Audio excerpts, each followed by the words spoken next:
Assalamualaikum warahmatullahi wabarakatuh. Perkenalkan, nama saya Muhyiddin, Fakultas Hukum Universitas Bangka Belitung. Sini saya akan membuat video tentang sejarah perkembangan filsafat bagian bab 3. Yang pertama-tama, memahami filsafat tidaklah tuntas dan tidak akan pernah tuntas tanpa mengetahui latar belakang filsafat itu sendiri. Dalam perkembangannya, filsafat sebenarnya dibedakan atas filsafat Timur yang terdiri dari filsafat India, filsafat Islam, filsafat Cina, dan filsafat Barat yang meliputi filsafat Yunani. Di sini saya akan menjelaskan yang pertama-tama sejarah filsafat Timur terlebih dahulu. Filsafat Timur merujuk pada 3 bagian besar perkembangan filsafat dalam peradaban dunia, yaitu filsafat India atau Hindu, Cina, dan negara-negara Islam.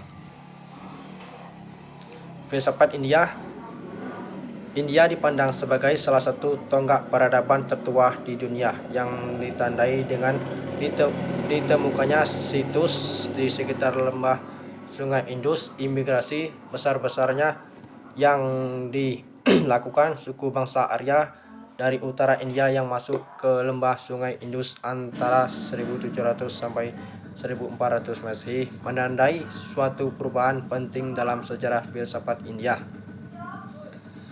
Mereka memperkenalkan ajaran baru yang termaksud dalam literatur suci yang disebut Vedah atau seringkali ditulis yaitu Vedah. Keberadaan literatur suci ini membawa pengaruh luas dalam pemikiran dan sistem kepercayaan bangsa India pada masa itu, sekaligus menjadi titik awal sejarah filsafat India. Filsafat India pada dasarnya dapat dikategorikan pada tahapan besar, yakni periode Veda, periode klasik, periode post-klasik, dan filsafat India baru atau modern. Yang kedua, filsafat Cina.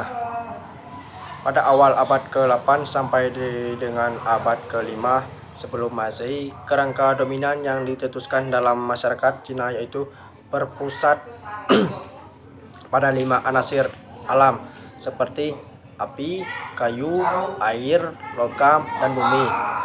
Kelima anasir alam ini digambarkan sebagai satu kesatuan yang terintegrasi dan sekaligus sebagai jawaban terhadap fenomena kehidupan yang sesungguhnya. Jika filsafat India dilandaskan pada Veda, maka filsafat Cina dilandaskan pada Konfusius dan Lao Tzu yang berkembang dari abad ke-5 hingga ke-3 sebelum Masehi.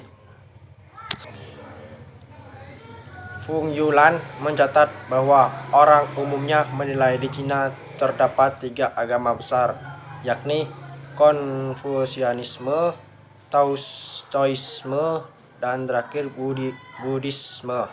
Konfusianisme sendiri sebenarnya bukan agama, karena di dalam kitab nama 4 atau tempat ajaran Konfusius dimuat sama sekali tidak terdapat cerita tentang penciptaan dan tidak disebut-sebut mengenai surga atau neraka.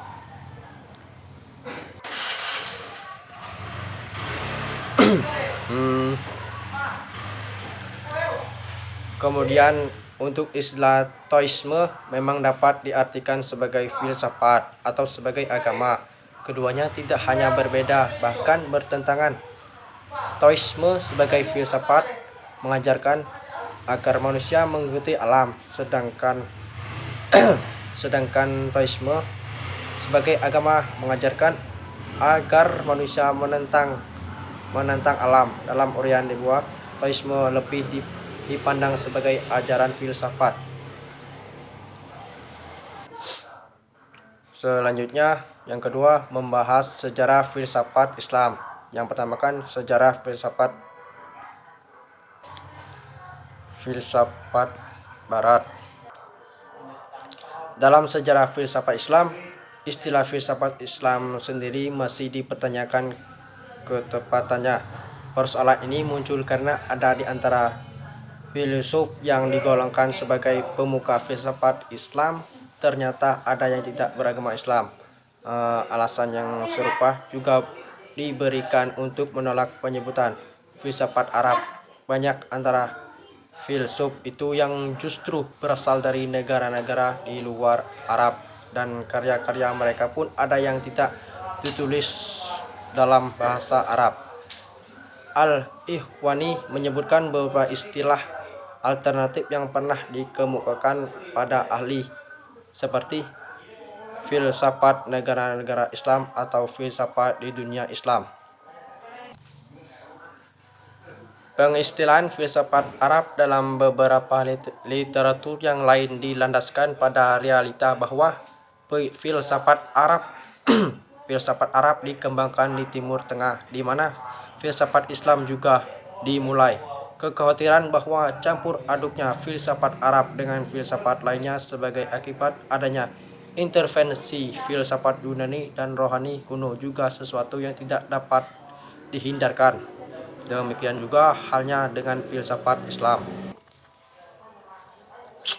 Secara umum, filsafat Islam dapat dibedakan ke dalam wilayah, yakni kawasan Masyriki atau Timur dan Maghribi Barat. Kawasan Masyriki mempunyai 3 filsuf terkemuka, yaitu Al-Kindi 801 sampai 873.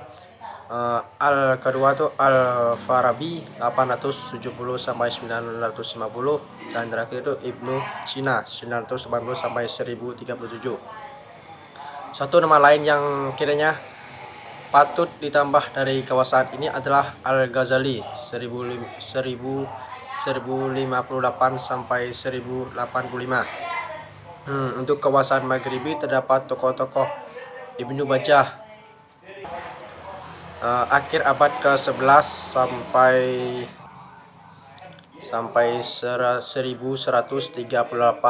Yang kedua itu Ibnu Tufail abad ke-1110 sampai 1185, dan terakhir itu Ibnu Rushd dari abad 1126 sampai 1198.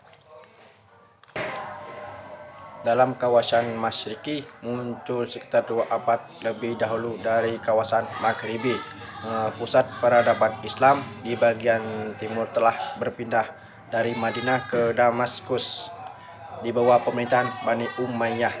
Setelah itu pusat pemerintah pindah ke kota Baghdad. Ini dikenal sebagai pusat pendidikan dan kebudayaan Islam terkemuka pada abad ke-9 Masehi. Filsuf pertama dari kawasan ini adalah Al-Kindi. Ia dapat disebut sebagai filsuf muslim yang pertama dengan penguasa berbagai disiplin ilmu yang amat bervariasi dan komprehensif. Filsafat Al-Kindi ini terutama dipengaruhi oleh Aristoteles dan Neoplatonisme. Ia berhasil mendamaikan warisan filsafat Yunani dan Islam. Al-Kindi mengarahkan filsafatnya pada kesesuaian antara filsafat dan agama. Ada 3 alasan kesesuaian ini menuntut Al-Kindi. Yang pertama, ilmu agama merupakan bagian dari filsafat. Yang kedua, wahyu yang diturunkan kepada Nabi dan kebenaran filsafat saling bersesuaian. Dan yang terakhir, menuntut ilmu secara logika diperintahkan dalam agama. Selanjutnya kawasan Maghribi. Kalau kekuasaan Masyriki ada di Baghdad, sedangkan pusat kawasan Maghribi berada di Cordova, Spanyol. Sama seperti di kawasan Maghribi, di kawasan Maghribi pun gerakan filsafat baru muncul setelah dilakukan penerjemahan karya-karya ilmu ke dalam bahasa Arab. Sekalipun demikian, tidak seperti di kawasan Masyriki. Di kawasan Maghribi ini, masyarakat bisa menunda para filsuf sebagai orang-orang kafir. Hal ini mungkin sekali menjadi penyebab mengapa perkembangan filsafat di kawasan ini tidak sepesat di kawasan Masyriki. Selanjutnya, materi ketiga tentang sejarah filsafat Barat.